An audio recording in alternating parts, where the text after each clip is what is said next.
How to unlock mature content on Crunchyroll.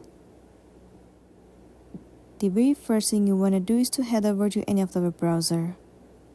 Once you are in here, in the search bar, search for crunchyroll.com. It will land you on the official page of Crunchyroll. Once you are in here, you have to make sure that you are logged into a specific account. You simply have to enter your login credential as in your username and the password.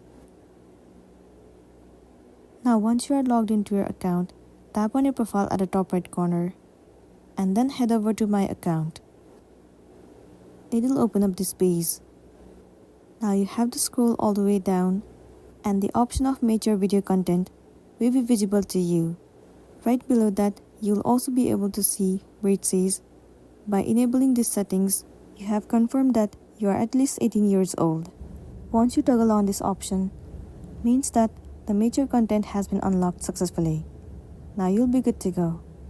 So that's all for today, and this is simply how you can unlock mature content on Crunchyroll. Make sure to smash the like button and consider subscribing if you found this video helpful. We'll see you in the next one.